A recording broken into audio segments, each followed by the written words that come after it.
नमस्कार साथियों, good morning. आशा करता हूँ आप अच्छे होंगे। विजय पिंगोले क्लासेज में यहाँ पर जो है वो आप सभी का स्वागत है। आज हम यहाँ पर जो है वो कंटिन्यू करेंगे हरियर वंश का। यहाँ पर जो है वो फर्स्ट वीडियो है। महाजनपद की बात कर रहे थे, मगध साम्राज्य का उत्थान के यहाँ पर जो है वो सभी जो है वो शासक कौन कौन से वंश हुए थे उनके बारे में बात कर रहे थे, जिसमें हमने बात किया था पहला बृहदत्त वंश की, और उसके बाद में जो है वो हर्यक वंश की बात करेंगे। अब तो पिछला वीडियो नहीं देखा हो तो देख लीजिएगा। आज हम है वो हर्यक वंश की हम बात करते हैं। हर्यक वंश जो है वो भट्टिय जो है वो शासक के द्वारा जो है वो बृहदत्त वंश के जो है वो लास्ट अंतिम शासक को जो है वो समाप्त या पराजय करके जो है वो भट्टिय शासक के द्वारा हर्यक वंश की स्थापना की गई। और जो है वो संस्थापक, हर्यक वंश का संस्थापक जो है वो भट्टिय शासक है, या कौन है कह सकते हो, भट्टिय है संस्थापक। और वास्तविक संस्थापक की बात करें तो बिंबिसार है। कौन है? बिंबिसार।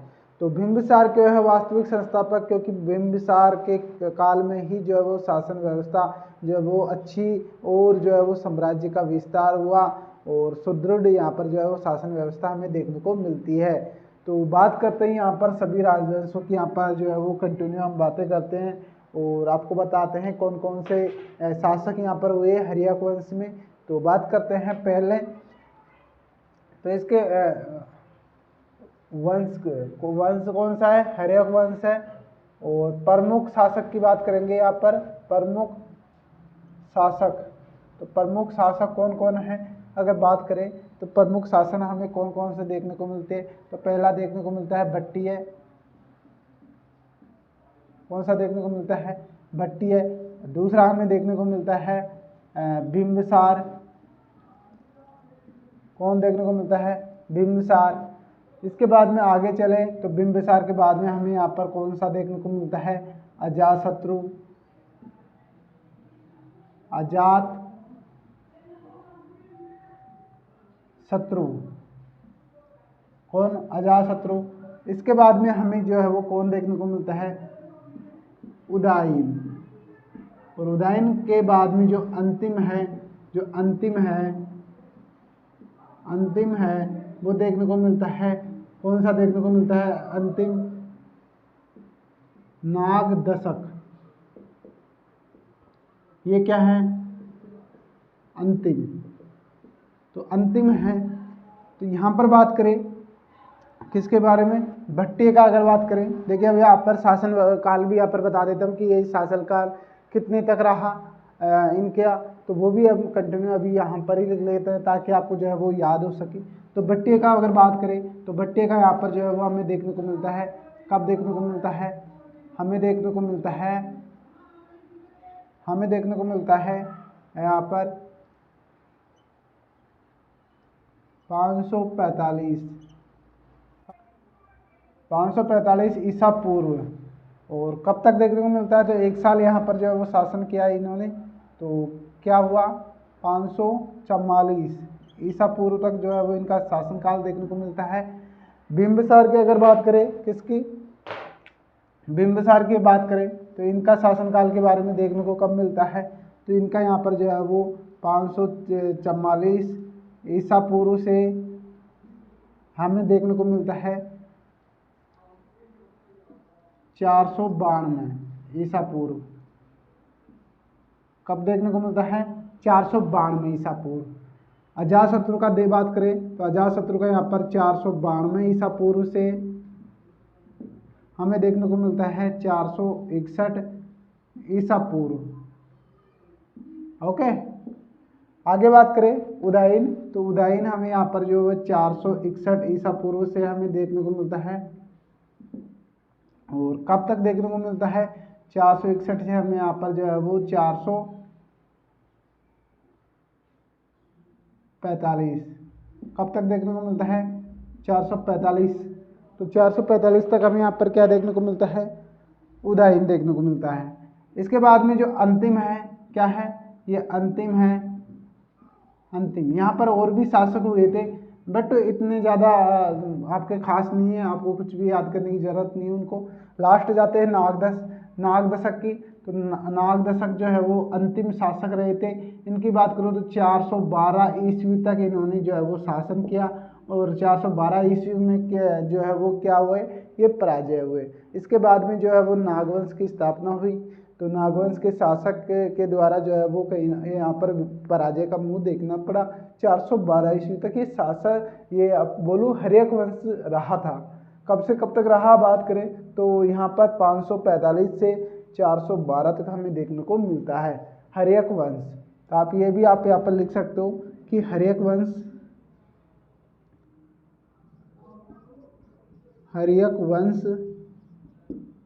कब तक देखने को मिलता है। अगर बात करें तो समय की बात करें तो हमें देखने को मिलता है 545 ईसा पूर्व से कब तक, 412 ईसा पूर्व। जबकि मैंने पहले बता दिया था आपको, पिछली क्लास में आपको सारी चीज़ें बता दी थी वंश के बारे में। तो ये कहीं ना कहीं हमें देखने को मिलता है। और अगर बात करें भट्टीय शासक क्या थे, संस्थापक थे इसके, संस्थापक कौन थे, भट्टीय शासक। और वास्तविक संस्थापक कौन हुए, बिंबिसार हुए। और ये क्या थे, संस्थापक। वास्तविक संस्थापक इसलिए हुए कि इनके शासनकाल में जो है वो मगध साम्राज्य का विस्तार हुआ और किले बनाए गए, और विस्तार के साथ साथ जो है वो शासन व्यवस्था बहुत ही अच्छी देखने को मिलती है इस वजह से। तो यहाँ पर ये चीज़ें हो गई। इसके बाद में चलिए एक एक करके हम यहाँ पर इन शासकों के बारे में हम जानकारी लेते हैं, क्या क्या हुआ, क्या क्या इन्होंने किया, कार्य क्या क्या किए। चलिए बात करते हैं। तो इन सभी को आप नोट डाउन कर लीजिएगा, आप बना लीजिएगा, स्क्रीनशॉट ले लेना आप।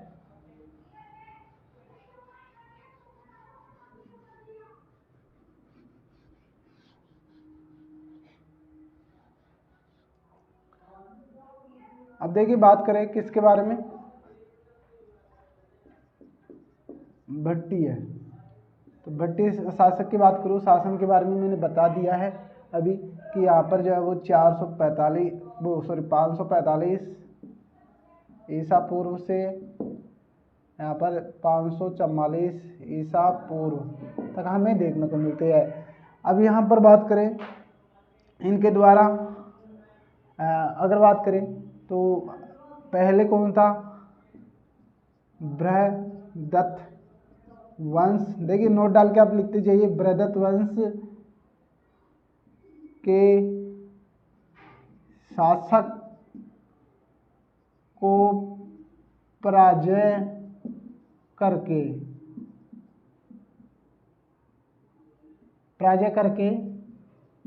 हर्यक वंश की नींव डाली, स्थापना या नींव डाली। तो क्या हुआ, किसके द्वारा, भट्टीय शासक के द्वारा। समय की बात हो गई, और इनके द्वारा क्या किया गया, और भट्टीय शासक का पुत्र था। इसके बाद 544 में कौन बने शासक, 544 ईसा पूर्व में बिंबिसार शासक बने मगध साम्राज्य के। तो ये चीज़ें आप याद रखिएगा। इसके बाद में बात करें अगले बात करें किसके बारे में बात करते हैं, तो हम बात करेंगे आगे बिंबिसार के बारे में। तो बिंबिसार के द्वारा क्या क्या किया गया। अगले शासक की बात करें, कौन से थे, बिंबिसार। तो बिंबिसार के द्वारा यहाँ पर जो देखने को मिलता है 544 से ईसा पूर्व से हमें जो है वो समय कब तक देखने को मिलता है, हमें देखने को मिलता है यहाँ पर 492 ईसा पूर्व तक। इनके द्वारा जो है वो क्या हुआ, पाटलिपुत्र को क्या किया गया, पाटलिपुत्र को राजधानी बनाए किसकी? मगध की। किसकी बात कर रहे हैं हम? मगध साम्राज्य की बात कर रहे हैं अभी। तो पाटलिपुत्र को क्या किया, जो है वो अपनी राजधानी बनाया। राजधानी बनाने के बाद में अगर बात करें आगे, तो बिंबिसार के द्वारा जो है वो अंग संघ को यहाँ पर जो है वो जीत कर, अंग संघ को जीत कर अपने पुत्र को वहाँ का शासक बनाया। किसको? अजात शत्रु को। किसको? अंग संघ को जीतकर अजात शत्रु को क्या है, वहाँ का शासक नियुक्त किया गया। तो यहाँ पर देखिए, यहाँ पर लिखे, इनके द्वारा अंग संघ को जीतकर अपने पुत्र, कौन है पुत्र? अजात शत्रु को वहां का शासक नियुक्त किया। मोस्ट बात हो गई। इसके बाद में हमें और क्या देखने को मिलता है, और हमें जो है वो यहाँ पर जो है वो बिंबिसार का जो है वो एक यहाँ पर साम्राज्य विस्तार क्या, यहाँ पर जो है वो माध्यम क्या था ज़्यादा। अगर साम्राज्य विस्तार किस वजह से हुआ अगर बात करें बिंबिसार के काल में, तो इनके शासन काल में हमें जो है वो देखने को मिलता है कि यहाँ पर जो है वो युद्ध ना करके विवाह के द्वारा अपना साम्राज्य विस्तार किया जा रहा था। क्या किया जा रहा था? विवाह रणनीति अपनाई जा रही थी, और अलग अलग दिशाओं में जो है वो विवाह किए जा रहे थे, और उन विवाहों से वह अपना साम्राज्य की विस्तार किया जा रहा था। तो इनके द्वारा युद्ध नहीं लड़े जा रहे थे ज़्यादा, और ज़्यादा जो है वो इनके द्वारा विवाह किए जा रहे थे ताकि साम्राज्य विस्तार हो, और वहाँ से उनको कुछ यहाँ पर जो है वो क्षेत्र मिले। तो काफ़ी सारे क्षेत्र ऐसे भी हुए थे जो है वो उनको क्या हुए, दहेज के रूप में मिला। जैसे कि अगर बात करें यहाँ पर जो है वो क्या मिले थे, काशी हमें देखने को मिलता है, काफ़ी चीज़ें हमें देखने को मिलती हैं दहेज में। तो बात करते हैं यहाँ पर जो है वो क्या हुआ, ये यहाँ पर कौन सी रणनीति अगर बात करें तो विवाह की रणनीति, विवाह की रणनीति से साम्राज्य विस्तार किया गया। क्या किया गया? विवाह की रणनीति से साम्राज्य विस्तार किया गया, है ना, मोस्टली। और बात करें विवाह की, तो यहाँ पर जो है वो बात करें, पहला हमें देखने को मिलता है, पहला यहाँ पर वैशाली के राजा किसकी पुत्री अगर बात करें, वैशाली के राजा चेटक की पुत्री, चेटक की पुत्री का नाम था चेलेना। क्या नाम था? चेलेना। उनकी पुत्री से विवाह किया।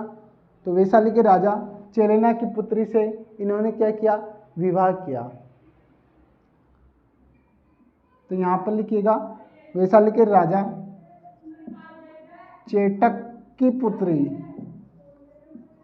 पुत्री से क्या नाम था?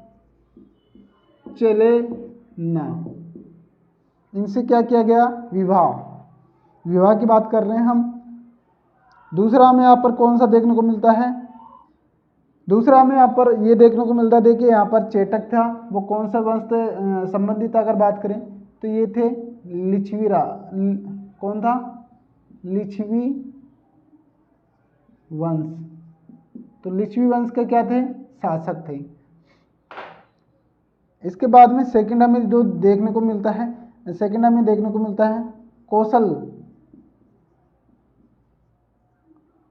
कौशल साम्राज्य, कौशल संघ से। तो कौशल संघ से कौन सी थी?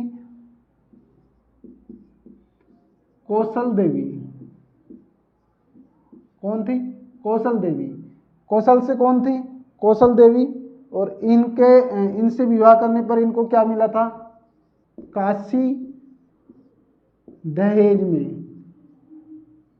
क्या मिला? काशी दहेज में मिला। क्या मिला था? काशी जो है वो दहेज में मिला था, किनको, जो है वो बिंबिसार को।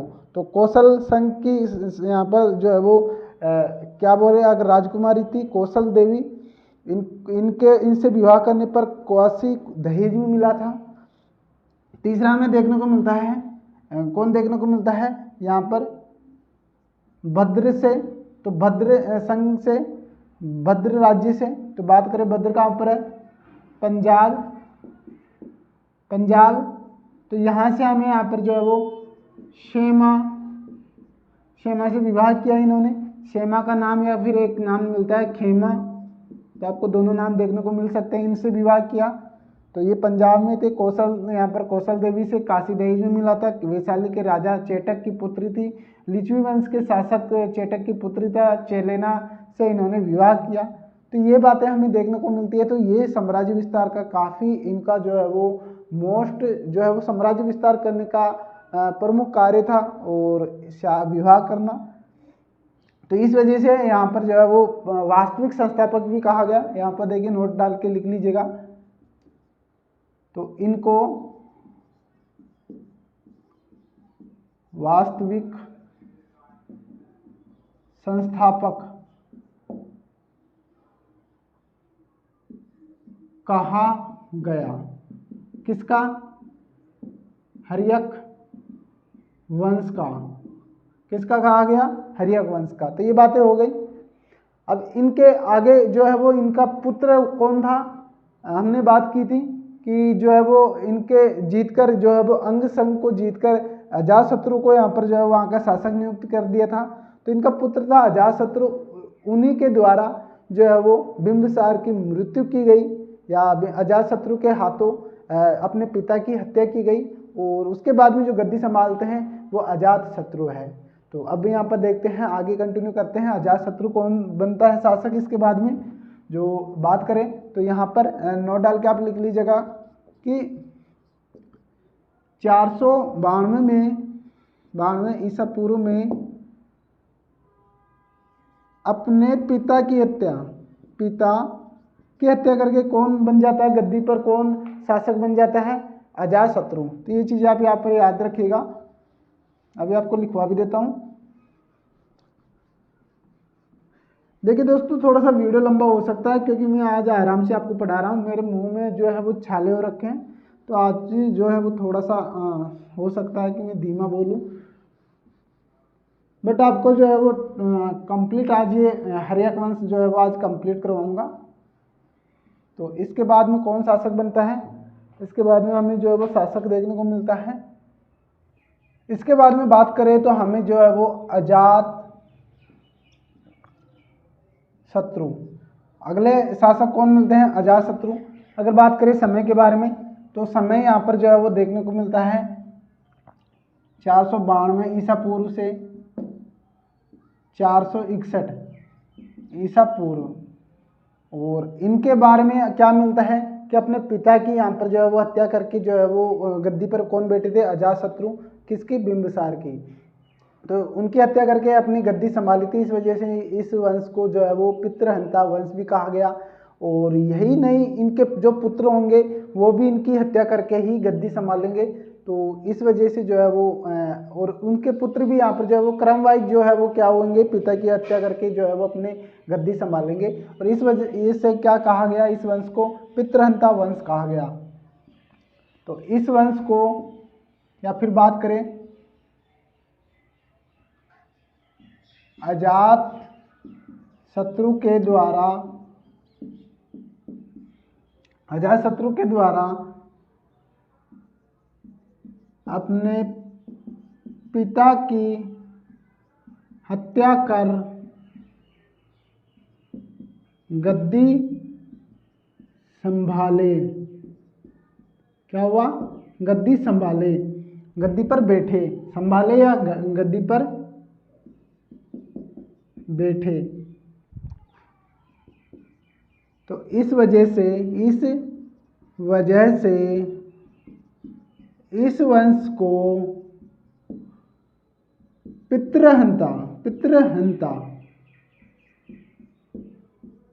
वंश कहा गया।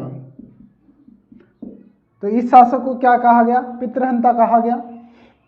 इसके अलावा और हमें क्या देखने को मिलता है? तो अजातशत्रु के द्वारा अपने पिता की मृत्यु करने के बाद में अपनी गद्दी संभाली और उनके बाद में जो है वो यहाँ पर क्या देखने को मिलता है? साम्राज्य यहाँ पर जो है वो विस्तार किया गया। और साम्राज्य विस्तार कहाँ तक किया गया अगर बात करें तो साम्राज्य विस्तार के द्वारा किस किस के वजह से किया गया? साम्राज्य अपनी एक रणनीति अपनाई हुई थी, साम्राज्यवादी नीति से इन्होंने जो अपने साम्राज्य विस्तार किया। तो तीसरा पॉइंट हमारा आता है, इनके द्वारा साम्राज्यवादी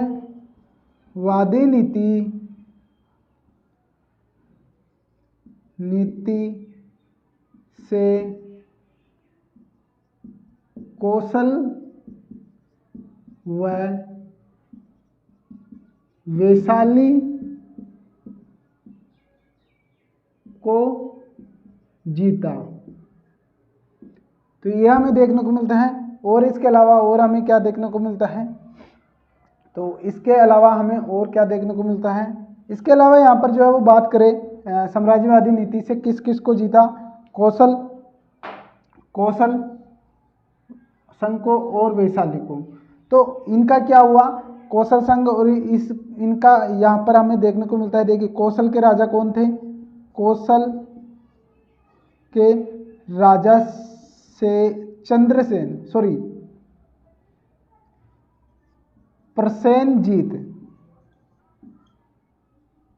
प्रसेनजीत से युद्ध। क्या हुआ?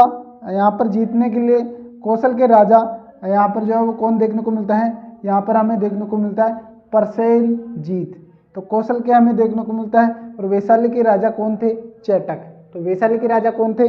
चेटक। और यहाँ पर प्रसेनजीत हमें देखने को मिलते हैं किसके? प्रसेनजीत यहाँ पर जो है वो किसके देखने को मिलते हैं? कौशल के।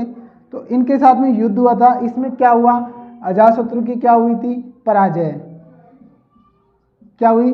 पराजय हुई। और इनको जो है वो क्या किया गया? बंदी बना लिया गया।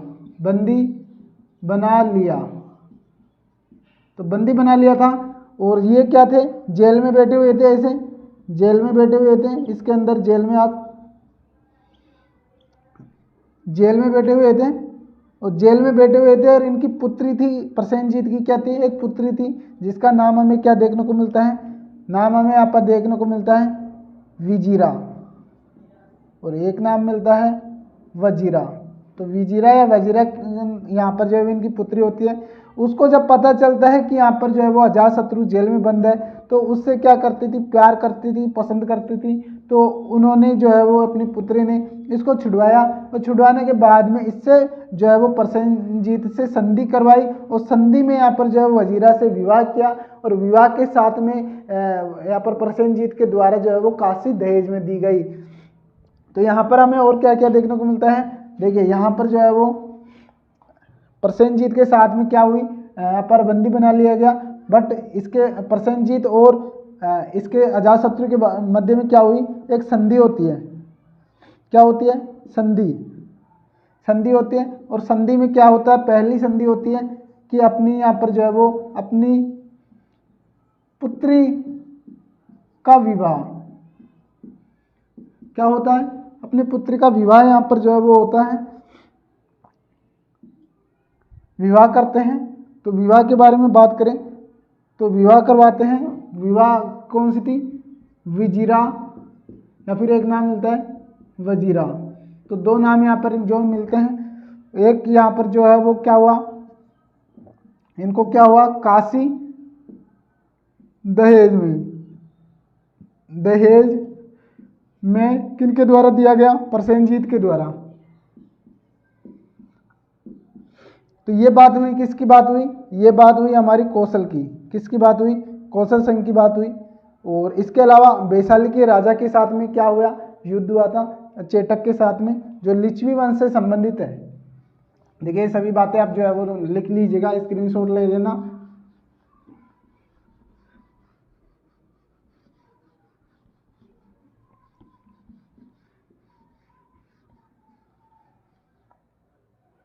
देखिए बात करें अब आगे तो वैशाली के राजा वैशाली से युद्ध। तो वैशाली से युद्ध यहाँ पर देखने को मिलता है।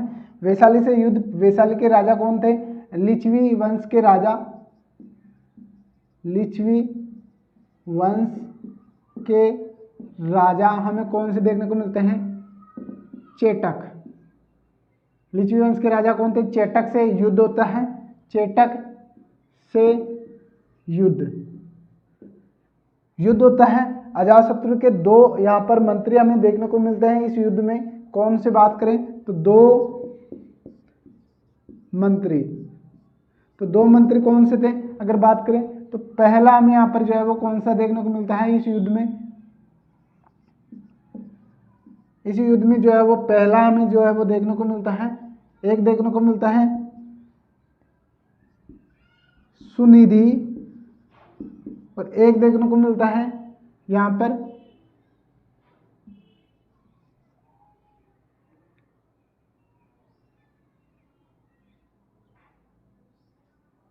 वसराज। क्या देखने को मिलता है? वसराज। तो ये बहुत इंपॉर्टेंट है, देखिए स्टार लगा लीजिए, ये काफी क्वेश्चन आपको जो है वो बार बार पूछा जाएगा। वसराज, तो वसराज बहुत ही इंपॉर्टेंट है, ये ज़्यादा इंपॉर्टेंट नहीं पर तो वसराज है। अगर बात करें वसराज के द्वारा जो है वो माना जाता है कि जो है वो किसके साथ में युद्ध हुआ था? लिच्छवी वंश के चेटक के साथ में क्या हुआ? चेटक के राजा से क्या हुआ? युद्ध। और जो है वो युद्ध कितने दिनों तक अगर बात करें चलता रहा तो माना जाता है कि 16 वर्षों तक ये युद्ध चला था और चेटक से युद्ध हो रहा था और चेटक राजा युद्ध और वज्जी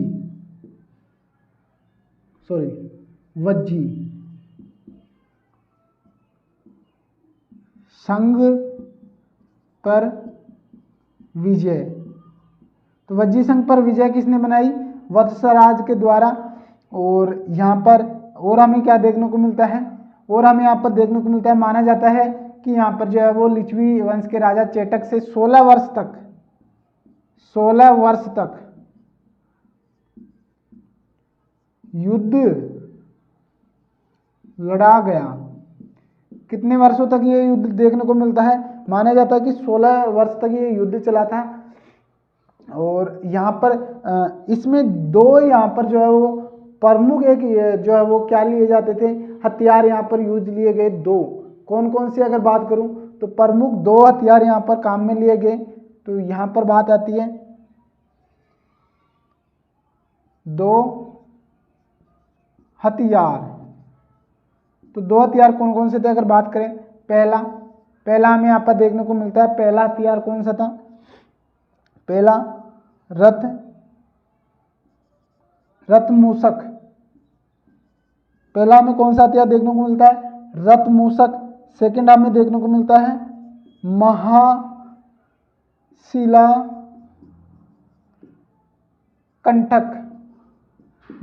कंठक। आप 3 टुकड़ों में याद कीजिए, महाशिला कंठक।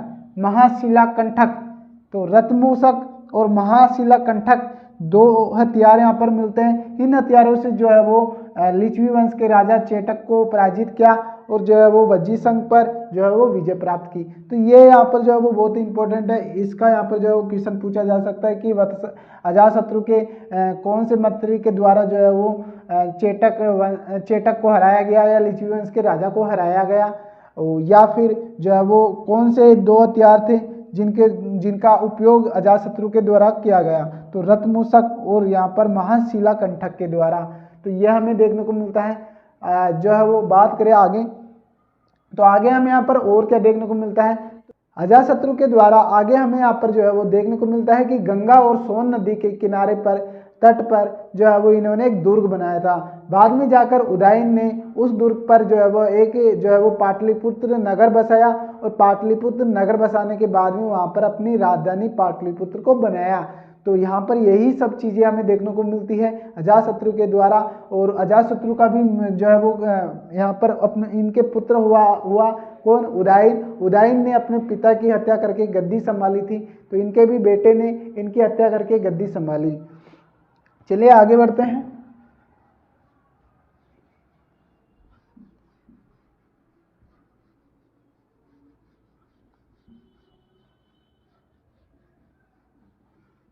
इसमें देखिए थोड़ा सा बात रह गई थी अभी कि अंतिम समय में क्या हुआ। में अंतिम समय में क्या देखने को मिलता है। अंतिम समय में इन्होंने गंगा व सोन नदी के तट पर दुर्ग का निर्माण किया गया।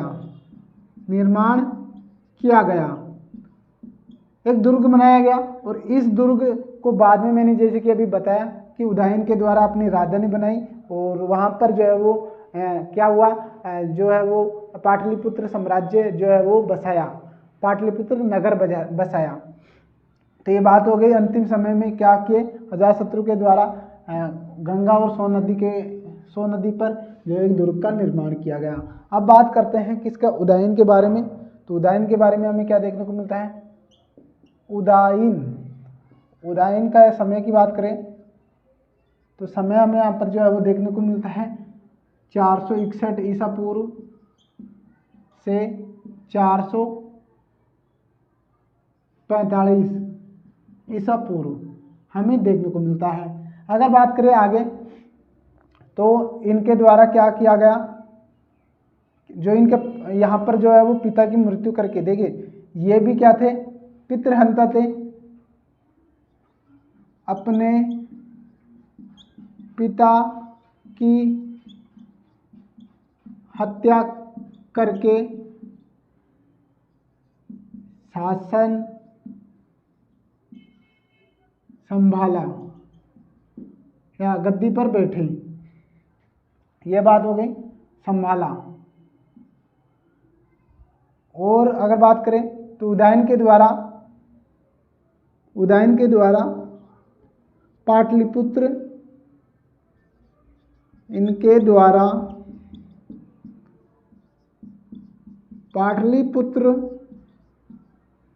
नगर बसाया। क्या हुआ, बसाया। कहाँ पर बात करें तो कहाँ पर बसाया, हमें पाटलिपुत्र नगर कहाँ पर देखने को मिलता है, गंगा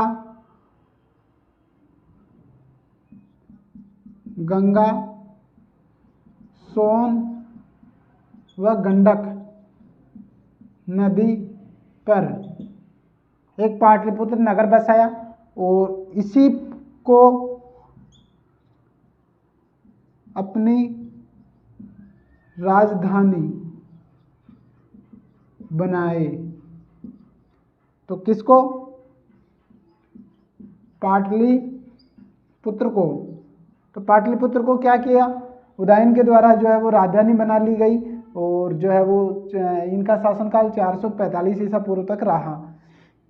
तो ये चीज़ें हमें देखने को मिलता है, पिता की हत्या करके जो है वो शासन संभाले थे और पाटलिपुत्र नामक नगर बसाया और सोनगंगा नदी पर अपनी राजधानी बना ली। यानी जहाँ पर पाटलिपुत्र नगर बसाया उसी को फिर बाद में जाके है जो वो अपनी राजधानी बना ली। तो उदयन के हमें इस बारे में हमें यही मिलता है। और इसके यहाँ पर जाते जाते एक बात और नोट करवा देता हूँ कि यहाँ पर एक पिछले जो शासक हुए थे कौन से, अजातशत्रु। तो अजातशत्रु के काल में ही जो है वो क्या हुआ, अजातशत्रु के काल में ही जो है वो अंतिम समय में जो है वो बुद्ध का महापरिनिर्वाण यहाँ पर जो है वो प्राप्त हुआ। और उसके बाद में जो है एक बौद्ध संगीति या सभा जिसे कह सकते हैं, बौद्ध संगीति या सभा हुई। किनके काल में हुई, अजातशत्रु के काल में हुई। उस काल में जो वो इनके काल में इनके द्वारा जो है बौद्ध संगीति करवाई गई और उसमें जो है वो बुद्ध के शिक्षाओं का यहाँ पर जो है वो सूचीबद्ध किया गया। किस किस में, सुत्त पिटक और विनय पिटक में क्या किया गया, बुद्ध के शिक्षाओं का यहाँ पर लिपिबद्ध वहाँ पर किया गया। तो यहाँ पर बात करें तो यहाँ पर बुद्ध का परिनिर्वाण, महापरिनिर्वाण प्राप्त हुआ। और इसके बाद में मृत्यु के बाद में क्या हुआ, फिर एक संगीति यहाँ पर जो है वो प्रथम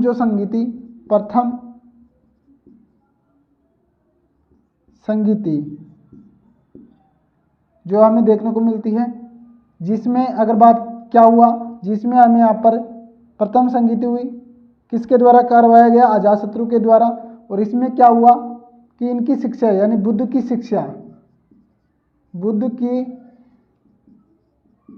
शिक्षाओं को क्या हुआ, बुद्ध की शिक्षाओं को विनय व सुत्त पिटक में सूचीबद्ध किया गया। तो ये बातें हमें जो है वो कहाँ पर देखने को मिलती है, अजातशत्रु के। तो ये टॉपिक जो है वो वहाँ पर लिख लीजिएगा। और यहाँ पर जो है वो उदायन के बारे में यहाँ पर यही देखने को मिलता है। और इसके बाद में लास्ट हमारा जो है वो कौन देखने को मिलता है, लास्ट हमें जो है वो इसके बाद में लास्ट हमें देखने को मिलता है, लास्ट शासक कौन देखने को मिलता है, लास्ट हमें जो है वो शासन देखने को मिलता है नागदशक। तो नागदशक लास्ट हुए, जो यहाँ पर 1412 ईसा पूर्व तक यहाँ पर जो है वो शासन देखने को मिलता है। और 1412 ईसा पूर्व के बाद में जो है वो नागदशक की क्या हुई, मृत्यु की गई, यानी जो है वो पराजित किया गया। किनके द्वारा पराजित किया, यहाँ पर जो है वो इनके जो है वो यहाँ पर बात करते हैं, यहाँ पर शिशुनाग कौन थे,